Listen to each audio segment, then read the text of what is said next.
Well, nothing says hello springtime better than strawberry rhubarb. And the good news is I have a little rhubarb patch I can take fresh rhubarb from today. Stick around because we'll be making strawberry rhubarb crisp.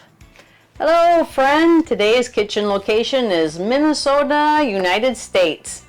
I'm usually somewhere outside of the United States, but now I am in Minnesota and enjoying all sorts of springtime goodies. Strawberries, rhubarbs, peonies, beautiful summer days. What better time than to make a strawberry rhubarb crisp? So let's make that. Okay, here's what we're going to need for today's recipe. Rhubarb, which of course we will wash and cut up, brown sugar, strawberries, salt, a mixture of flour and cornstarch, nice big fat oats, regular white sugar.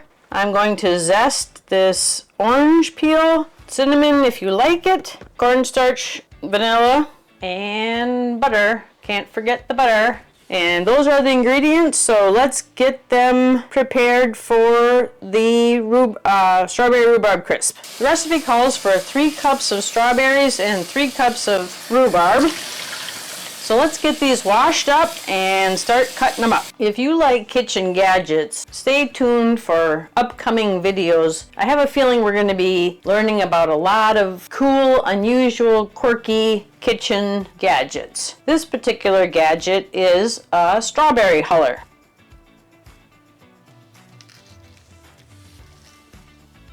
Okay, here we have 3 generous cups of strawberries cut up. Next, we're going to cut up the rhubarb, take off the ends, just chop them up. When you're choosing your rhubarb, lots of people like to make sure they have nice thin stalks. Of course, the thick stalks, you tend to have more of those. I just use a mixture of both, and everybody likes the part where the stalks turn red because it looks so much prettier and it goes with the strawberry. So you can just chop these up until you have 3 cups. Rhubarb also freezes really well, so you can just cut it up like this and freeze it on a cookie sheet and store it in, I like to store it in 2-cup measurements. So then you're kind of ready for the recipe, and freeze it, and it keeps all winter, and then you can enjoy rhubarb in the winter when you can't run outside and pick it like you can in the spring. Okay, for the fruit part, we're going to have 3 generous cups of rhubarb, 3 generous cups of strawberries, a cup or a little less. If you want to go less, you can. About a cup of white granular sugar, a tablespoon and a half of flour, and a tablespoon and a half of cornstarch. Next, I'm going to zest a little bit of orange peel. This just gives it a really nice bright flavor. You don't have to do this, but I like to do it. It really brings out a nice fruity flavor and brightens it up. I used maybe about half of the orange peel. Okay, we're going to mix this all together and get all the fruit coated. Oh, this is going to be wonderful. I mean, you put strawberries and rhubarb together, that's a winning combination no matter what. Perfect. Now let's work on the topping. Let's put our fruit in the bottom of our vessel. You can use a 9x13. You can use this casserole dish. It's very forgiving, doesn't have to be precise. Get the fruit spread around and make sure we get all the lemon zest and the sugar and the cornstarch out of the bowl. Cornstarch and the flour are going to help thicken it up. For the topping, 1.5 cups all-purpose flour, 1 cup of packed brown sugar, 1 cup of rolled oats. If you can find the nice big fat oats, all the better. It will make a nicer crisp. Next, you want to add your cup of very, very cold cubed up butter. The colder the better. When this starts to get warm and it turns into a dough, you don't get the nice crispy part that you do if you can keep it crumbly and use very cold butter. Here's the part, if you like cinnamon, you can put in cinnamon, and if you want vanilla, you can add this, or you could have added it to your fruit. I'm going to try to incorporate this a bit, get the flour all around the butter, and then I'm going to work it with my hands. I'm going to try and be quick and not too precious about this. So then you just kind of grab and pinch and squeeze. Kind of mush it a bit. You don't want the butter to get warm if you can help it. So you just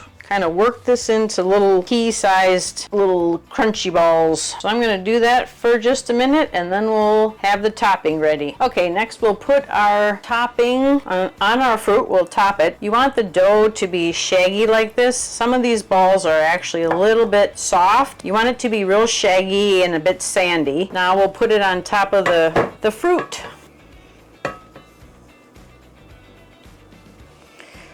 Some people go all the way to the edges. Some people leave a little bit of space around the edge for the fruit to bubble up. It's up to you how you want to do it. I guess I've always put the topping all the way to the edges. Another bit of information is that this topping does freeze well. If you have too much, you can always freeze this and pull it out and put it on another recipe at another time. All right, we're gonna preheat our oven to 375, and then we're gonna pop our strawberry rhubarb crisp in for approximately 45 minutes. When I was cleaning up my dishes, I realized that I hadn't put the salt in, and I would use maybe a 1/4 teaspoon of salt, and it should have been added into the topping, into the flour, the oats, and the brown sugar. Also, if you like cinnamon, that would be the time to add in your cinnamon.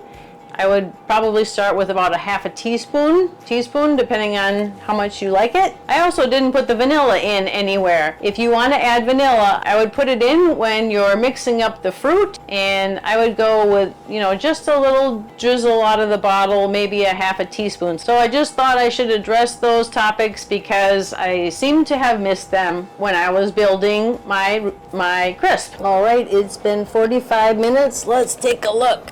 Oh, wow, that looks fabulous. Look at how bubbly and red and beautiful. Oh, this is going to be great. Let's take it out. Oh, it smells so good. Now, you see when it first comes out, it is